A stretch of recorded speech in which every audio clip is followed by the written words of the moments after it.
Assalamualaikum warahmatullahi wabarakatuh. Perkenalkan nama saya Muhammad Rijal Safi'i dari kelas A. NIM saya 221000006. Saya di sini akan menyampaikan materi saya yaitu pengertian dan jenis sumber hukum di Indonesia. Jadi sumber hukum ialah asal mulanya hukum, segala sesuatu yang dapat menimbulkan aturan hukum sehingga mempunyai kekuatan mengikat. Yang dimaksud segala sesuatu itu adalah faktor-faktor yang mempengaruhi terhadap timbulnya hukum. Secara singkat, sumber hukum itu sendiri adalah segala sesuatu yang menimbulkan aturan-aturan yang mengikat dan memaksa sehingga apabila aturan itu dilanggar akan menimbulkan sanksi yang tegas dan nyata bagi pelanggarnya. Habis itu sumber hukum dibagi menjadi dua, yaitu ada hukum material dan ada sumber hukum formil. Yang material, jadi sumber hukum material adalah yaitu tempat dari mana materi isi hukum diambil, atau dapat dikatakan dari mana bahan hukum itu diambil. Ada menurut Uhrecht pada tahun 1983, hukum material itu adalah keyakinan hukum individu dan pendapat umum yang menjadi determinan material membentuk hukum dan menentukan isi hukum. Contoh contoh ini apa?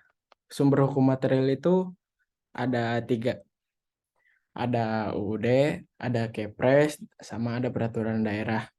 Kalau UUD itu adalah suatu hukum dasar tertulis atau konstitusi negara yang menjadi dasar hukum. Kalau Kepres itu adalah norma hukum yang bersifat konkret dan disampaikan oleh presiden, kayak diputuskan oleh presiden gitu. Terus yang terakhir ada peraturan daerah. Peraturan daerah adalah perundang-undangan yang dibentuk oleh masing-masing Dewan Perwakilan Daerah atau DPRD gitu.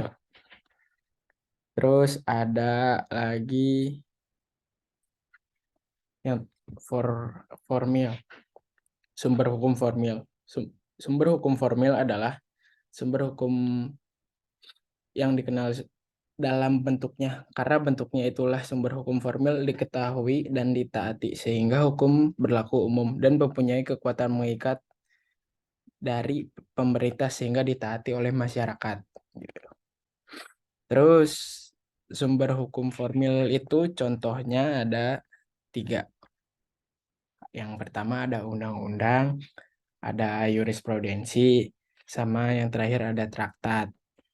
Kalau yang undang-undang itu adalah kayak undang-undang itu merupakan contoh dari hukum tertulis, yaitu suatu peraturan negara yang mempunyai kekuatan hukum yang mengikat masyarakat. Itu kalau undang-undang. Kalau jurisprudensi adalah jurisprudensi keputusan-keputusan hakim terdahulu yang menghadapi suatu perkara yang tidak diatur di UU. Jadi kalau misalkan nggak ada di UU, kayak pakainya tuh kayak hakim-hakim dulu gitu keputusan-keputusannya gitu. Terus kalau traktat itu adalah merupakan sebuah perjanjian internasional antar negara yang paling tinggi hukumnya gitu.